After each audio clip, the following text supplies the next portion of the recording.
For most of your life, the bag has told you the same thing. Feed the grass. Green it up. Come back and buy it again in 3 weeks. But I want to let you in on something it took me the better part of 40 years, kneeling in other people's yards, to finally understand. A green lawn was never made at the surface. It was made underneath. In a few quiet inches of soil, most of us stopped paying any attention to a long time ago. The finest lawns I ever tended weren't the ones that got the most out of a bag. They were the ones where the ground beneath them was alive. So today I'm going to hand you 30 of those secrets. The kind you can walk outside and start using this very afternoon. No $60 bag required. Some will sound almost too simple to matter. 1 or 2 are going to quietly contradict advice you've followed your whole life. And here is what is really at stake. Not just a prettier yard, but the money that leaves your pocket every spring, the water bill every summer, and a piece of ground that either grows richer under your hands or a little poorer. Your grandparents fed whole families off Victory Garden soil with almost none of what fills the store shelves today. They simply knew where the real work happened. And by the end, I think you'll look at that patch of green out your window a little differently. Let's begin where every good lawn begins. Not with what you add, but with what you already have. Before you spend a single dollar feeding your lawn, spend 15 on knowing it. Your county extension office. That same office your parents leaned on, the one behind every blue ribbon at the county fair, will test a small bag of your soil for about $15. It tells you how sour or how sweet your ground is, and exactly which nutrients you already have and which you're truly short on. Here's why that matters more than any bag on the shelf. Most lawns already hold plenty of phosphorus and potassium. When you buy a balanced fertilizer, you're often paying for 3 things and needing only 1. A soil test ends the guessing. $15, one time, tells you the truth. Instead of $60, every single spring, feeding a problem you may not even have. You cannot bottle that answer. You cannot patent it. And that, I think, is exactly why nobody is in a hurry to remind you it exists. Take an ordinary flathead screwdriver and push it straight down into your lawn. If it slides in 3 or 4 inches with ease, your soil can breathe. If it stops short, or fights you at an inch or 2, your soil is compacted, packed down hard from years of mowers and footsteps. And here's the part most folks miss. On compacted ground, water runs off instead of soaking in. Roots suffocate for want of air. Anything you feed just sits on top and washes away with the next rain. Test 3 or 4 spots, because compaction is patchy.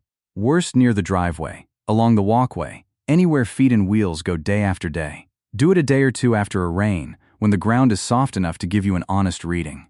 And here's a good sign to watch for while you are down there. If you cannot find a single earthworm in a shovelful of that soil, the ground is telling you it has gone hard and lifeless, and it is asking for exactly the help this whole list is about to give it. Until the ground can breathe again, almost nothing else you do will take hold. We will fix it near the end of this list. But simply knowing you have it changes how you read everything in between. Know the grass you actually have. Because half the struggling lawns I have ever seen were simply the wrong grass fighting the wrong climate. In the cool north, think New England, the upper Midwest, Kentucky bluegrass, the fescues, and perennial ryegrass rule the yard. They green up in spring and fall and rest through the heat. Down south, in the heat and the humidity, it is a different world entirely. Bermuda, zoysia, St. Augustine, grasses that love the very summer that browns the northern kinds. And if you live in that broad middle band, Virginia, Tennessee, Kansas, what the professionals call the transition zone, well, you have been playing this game on hard mode your whole life, because neither camp is perfectly at home there. Tall fescue is usually your steadiest friend. Match the grass to your place, and you stop fighting nature. Fight it, and you will lose a little more every year. Before you plant a seed or drag out a hose, walk your own yard slowly, the way you would walk through a garden. Notice where the morning sun lands, and where the shade sits all day long. Notice the low spot that stays wet after a rain, and the high, dry edge that always browns first in July. Notice where the grandchildren and the dog have worn a little path. One lawn is rarely just one thing. Your sunny front and your shady back may want 2 completely different grasses. A fine fescue blend, for instance, will thrive in the shade where common grass only sulks. This costs you nothing but a slow lap around your own property. And it is the difference between working with your yard and quietly fighting it for years without ever knowing why. This is the heart of everything, so let it settle in. Feed the soil, not the blade. A single teaspoon of healthy soil holds more living creatures than there are people on this whole earth. Bacteria, fungi, the fine white threads that trade nutrients to your grass roots in return for a little sugar. That underground crew is the real lawn crew.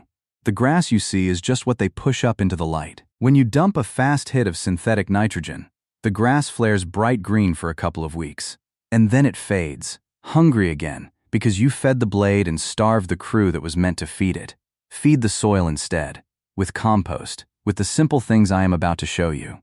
And that crew feeds your grass for you, quietly, for free, season after season. That is the whole idea this channel is built on.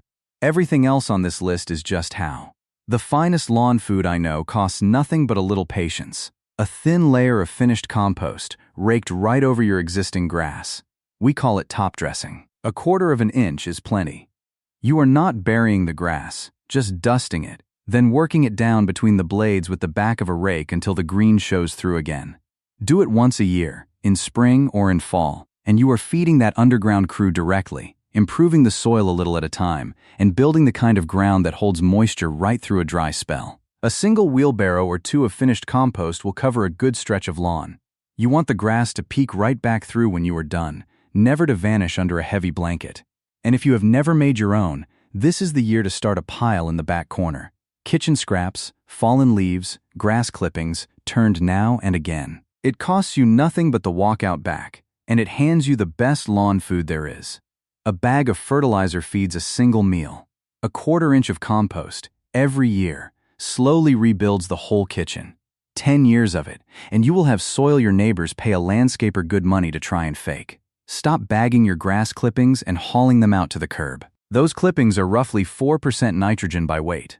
Free fertilizer you are actually paying the county to come take away. Left right where they fall, they melt back down within a week or two and hand that nitrogen straight back to the roots. Turf researchers at the land-grant universities have measured it plainly. Over a full season, letting the clippings lie can supply a good share of your lawn's nitrogen for the whole year. No bag, no cost, no trip to the store. And no, it does not cause thatch.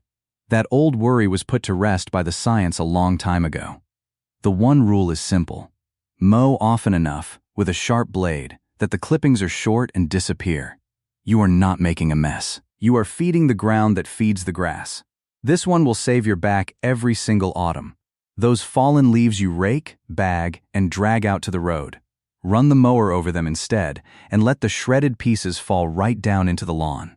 They break down over the winter into what gardeners call leaf mold, one of the richest soil conditioners there is, and it costs you nothing but skipping a chore you never much liked anyway. The worms pull it down into the earth. The crew underground goes to work all winter, and come spring your grass rises up out of soil that is a little darker and a little more alive than it was the year before. Nature spent the whole autumn delivering free fertilizer right to your door.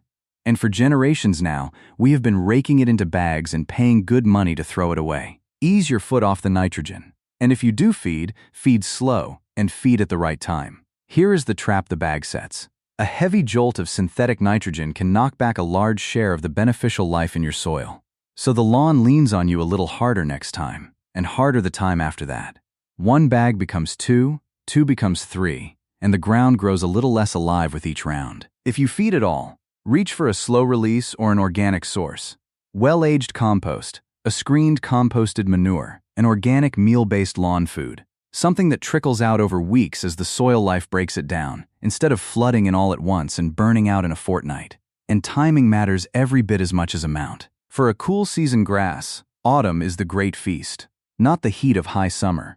Feeding a stressed, sun-baked lawn in July is like serving a heavy dinner to a person running a fever. Right food. Wrong moment. Invite clover back into your lawn. The very plant the bag spent decades teaching us to call a weed. Right up until about the 1950s, white clover was in nearly every lawn seed mix in America, on purpose, because folks knew it belonged there. Then a new generation of weed killers came along that happened to kill the clover right along with the dandelions. And rather than change the chemical, the industry simply rebranded clover as the enemy. That is not a conspiracy theory. It is right there in the plain record of how these products were sold. Now here is what clover actually does for you. On its roots live tiny bacteria that pull nitrogen straight out of the open air and feed it down into your soil. Free fertilizer, delivered from the sky, all season long. It stays green through a drought when the grass around it goes brown, and its little flowers feed the bees. There is even a low, fine-leaved microclover now that tucks in and all but disappears. A lawn with clover in it is a lawn that quietly feeds itself. Be brave with me here for just a moment. Let a few so-called weeds stay. A little clover, a few violets, some self-heal tucked in among the green. These are not failures. They are what a living lawn looked like for most of human history, before somebody decided a lawn had to be one single kind of plant and absolutely nothing else. That perfect, spotless monoculture is the hardest, thirstiest, most chemical-hungry lawn a person can possibly try to keep. A lawn with a little honest diversity in it is tougher, greener through hard weather, and alive with the very bees and butterflies we have all been quietly losing. Nobody ever sells you the peace of letting go a little, but it may just be the cheapest, greenest secret on this whole list. Consider fighting less lawn altogether. There is almost always a strip along the back fence, a shady corner under the old trees, a slope you dread every time you mow it, ground that fights you year after year and never looks good anyway. Let that stubborn piece go to a bed of native flowers, a patch of easy ground cover, or simply a rougher edge you cut just once a month. You will spend less time, less water, and less money on it. And that corner will do far more for the birds and the pollinators than a putting green ever could. Keep the good lawn where you actually use it, where the grandchildren play, where you sit out of an evening, and let the rest become something easier and more alive.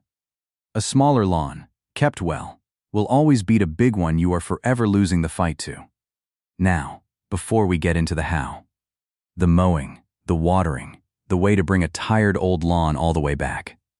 I have gathered the bones of everything so far onto a single page. A one-page lawn blueprint, the seasonal timeline, the short list of what to skip, and the honest year 1 to year 3 of building living soil, so you know exactly what to expect and when. Point your phone at the code on the screen, and it is yours.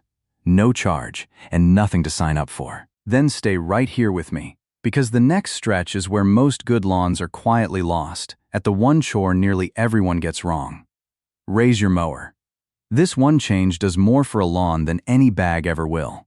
Set the deck up around 3 inches, maybe 3.5 in the heat of summer. Here is why it matters so much. There is a direct tie between how tall you keep the blade and how deep the roots run beneath it. Turf trials have shown grass-mowed tall, growing roots more than twice as deep as the very same grass cut short. Deeper roots reach water the shallow ones never can, which means a lawn that stays green right through a dry spell without you standing out there every evening with a hose. And tall grass shades the soil, so the weed seeds down there never get the light they need to sprout. Crabgrass especially, which needs warm, bare, sunlit dirt to get going, and simply cannot find it under a tall stand of grass. Cut it short and you scorch the roots, you bake the soil, you roll out the welcome mat for that very crabgrass, and you spend the whole summer on life support. I have watched a lawn turn the corner on a stubborn weed problem from this one change alone. No spray, no bag, just a mower deck lifted an inch and left there. The mower deck is a dial. Turn it up and leave it up. Never cut more than 1/3 of the blade off at once. If your grass is standing at 4.5 inches, bring it down to 3, and no lower. Scalp off more than 1/3 in a single pass, and the grass goes into shock, dropping everything to rebuild its blades and abandoning the deep roots you worked so hard to grow. In the fast flush of spring and fall, that may mean mowing every 5 or 6 days. I know that is more often than any of us would like. But a little, and often keeps a lawn thick and calm, where a hard scalping every couple of weeks keeps it panicked and thin all season long. Here is one almost nobody ever thinks about. Sharpen your mower blade. A dull blade does not cut the grass. It tears it, leaving a ragged, bruised tip that browns within a day and opens a little wound for disease to walk right into. Look close the next time you mow. If the tips are frayed and whitish, your blade is dull. A sharp blade slices clean, and the grass heals over in hours. Sharpen it 2 or 3 times across a season. A few dollars at the hardware store, or 10 quiet minutes with a flat file at your own workbench. It is the smallest secret on this list, and one of the ones you will see pay off the fastest. A whole lawn of clean cuts simply looks greener, because it truly is healthier. Never mow a wet lawn. Wet clippings clump and mat down, smothering the grass beneath them and leaving an uneven, torn-up cut behind. Worse, a heavy mower rolling over soft, rain-soaked ground presses it right back down and undoes the very breathing room your roots have been fighting for. And wet blades are exactly how a lawn disease spreads from one patch to the next. Wait a day after a rain or a watering until the grass stands up dry and springs back under your boot. Your grandmother knew to hang the wash out on a dry day. Same old wisdom, same good reason. Let the lawn dry first, and it rewards your patience. Change your mowing direction each time, and go gentle at the edges. Mow the same line every single week, and the wheels press 2 permanent ruts into the ground, while the grass leans and grows lopsided into the cut. Turn 90 degrees from last week's pass, and the blades stand up straighter, the wear spreads out, and the whole lawn fills in more evenly. And resist the old urge to scalp your edges bald with the string trimmer. That shaved brown line along the walk is not tidy. It is a strip of stressed, dying grass. Trim your edges at the same height as the rest of the lawn. Neat and green will beat sheared and brown every time. Water deeply and water seldom. The exact opposite of what most sprinkler timers are set to do. A light little sprinkle every evening only ever wets the top inch of soil. And grass, being no fool, keeps its roots up there where the water is. Shallow, soft, and helpless the very moment you skip a day. Instead, give the lawn one good, long soak, and then leave it be until it is nearly dry again. Chasing that deep water down, the roots dive for the cool, moist ground below, where they can ride out a heat wave standing up. Aim for about 1 inch of water a week, rain included. All at once, or split across 2 good soakings. That 1 inch soaks down some 6 inches into most soils, and that is precisely where you want the roots chasing it. This is why the little timer set to run 10 minutes every morning is quietly working against you. It never wets more than the surface, and it trains the whole lawn to live shallow. Deep and seldom builds a lawn that shrugs off a dry summer. Little and often builds one that faints in the first hot week of it. Water at dawn, first light, before the heat comes on. Early water soaks down into the soil before the sun can steal it back to the air, so far more of it actually reaches the roots. And just as important, the grass dries off quickly as the day warms. And grass that goes into the night dry is grass that fungus simply cannot get a foothold on. Water in the evening, and the blades stay damp for hours in the dark, a standing invitation to every disease. Water in the middle of a hot afternoon, and most of it evaporates before it ever does a bit of good. First light was the old farmer's hour for a reason. A lawn drinks best at dawn. Learn to measure, so you can finally stop guessing. 2 simple tools, and both of them free. First, the footstep test. Walk across the lawn, and if your prints spring right back up, it does not need water yet. If they stay pressed down and the grass looks dull, it is thirsty. Second, set a few empty tuna cans out on the grass while the sprinkler runs. When they have caught about an inch of water, you have watered enough. And now you know exactly how long your own sprinkler takes to do the job. Most folks wildly overwater, drowning the roots and the water bill both. A couple of tuna cans and your own 2 feet will tell you more than any timer ever bolted to the wall. Read your own ground and water to match it. Sandy soil drains fast and dries out quickly. It wants water a little more often, in smaller drinks. Heavy clay holds onto water a long time and can drown roots if you pour it on too fast. It wants a slow soak, and then a good long rest to breathe. Watch what your own dirt does after you water it. If puddles are still sitting there an hour later, ease off. If it is bone dry by afternoon, you will water again a little sooner. Nobody's timer knows your soil, but you do, or you will, the very first time you stop and pay attention. Water the ground you actually have, not the one printed on the back of the bag. This is the one that quietly makes weed killers unnecessary. A thick, healthy lawn is the finest weed control ever invented. Weed seeds need bare ground and open sunlight to sprout. When your grass grows dense, fed by living soil, mowed tall, rooted deep, there simply is not a gap for a weed to slip through, nor a ray of light to wake its seed down in the dirt. Every single secret on this list, done together, builds that thick green carpet. And that is the great turn most folks never quite make. They spend years and dollars killing weeds when the real answer was never a spray at all. It was a lawn grown so thick and so healthy that the weeds were never once invited in. Here I have to be honest with you, because being honest is the whole reason this channel exists.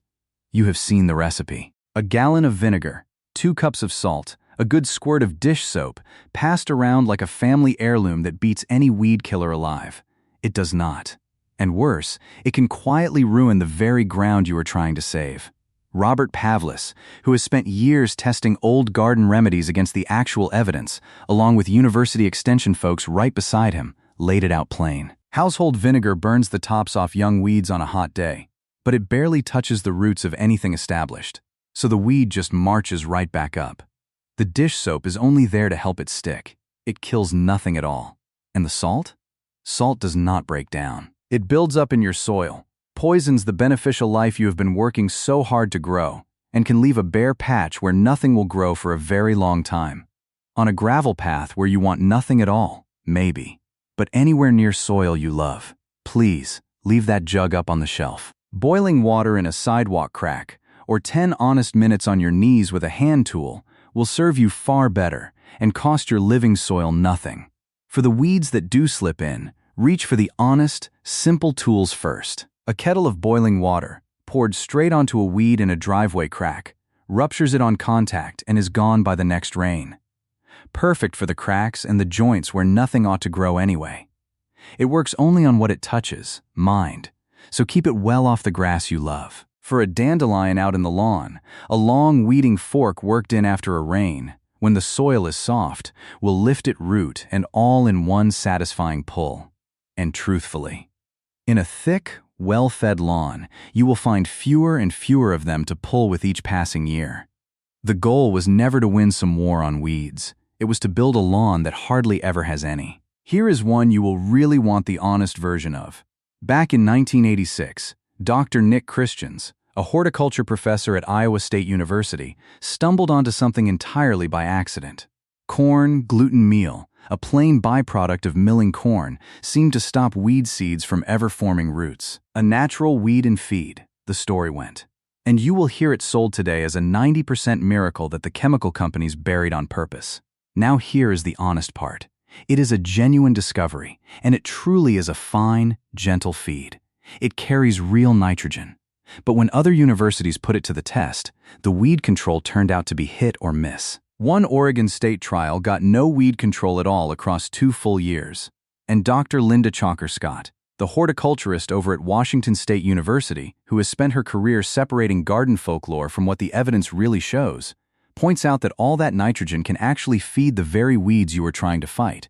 So by all means, try it as an organic feed. Just do not spend miracle money expecting a miracle. A thick lawn and a patient hand will outweed it for a fraction of the price.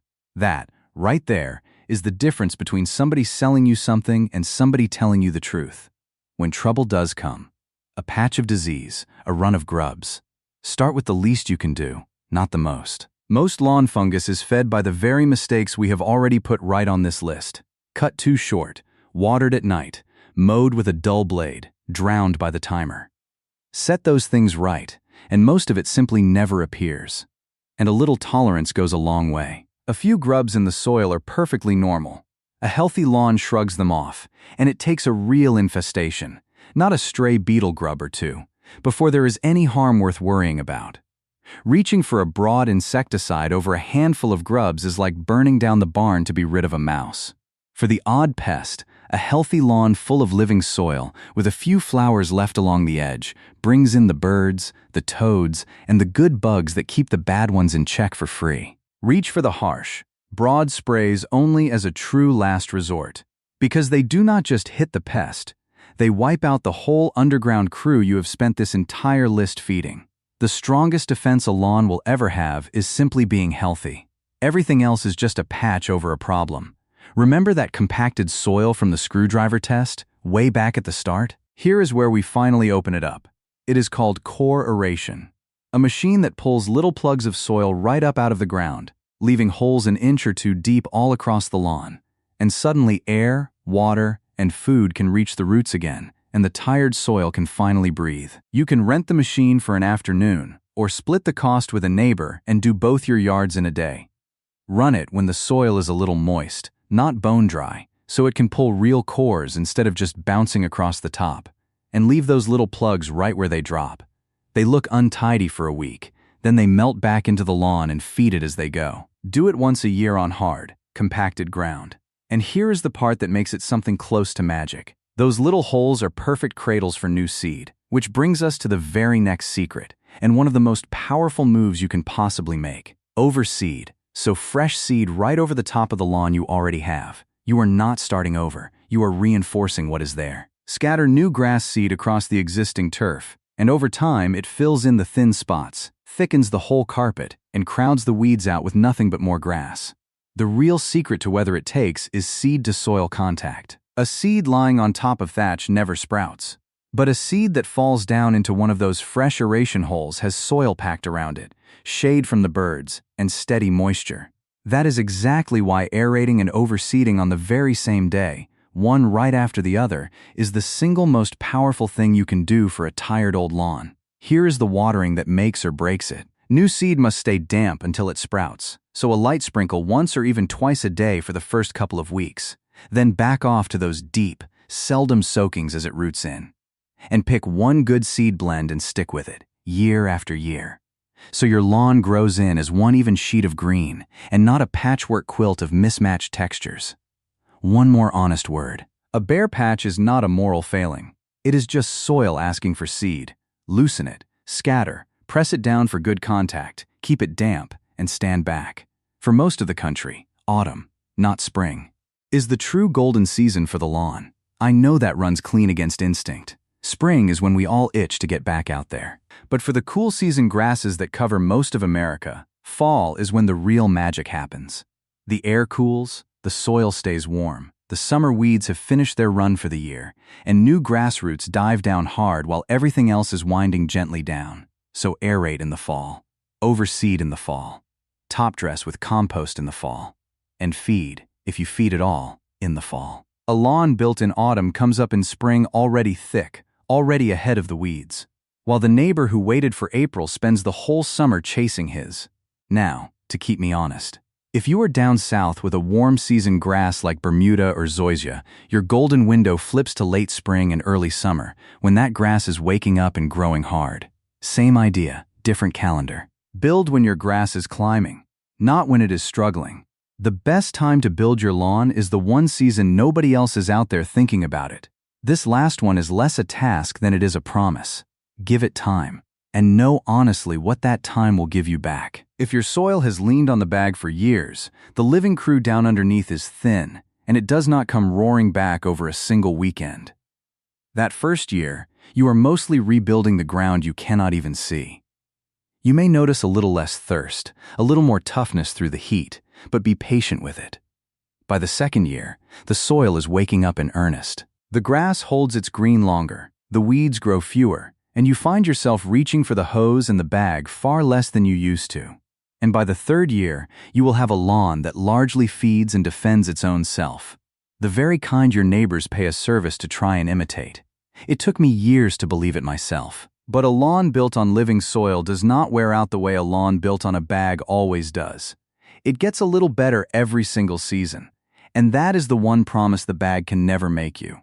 The first lawn I ever truly understood was not a fine one at all. It was a thin, tired patch of grass behind a rented house, years and years ago, that I fed out of a bag every spring exactly the way I had been told, and watched go brown every August, right on schedule, like clockwork. It was not until an old man down the road, a fellow who had never bought a bag of anything in his life, showed me his own green ground standing there in the middle of a hard drought, that I finally understood.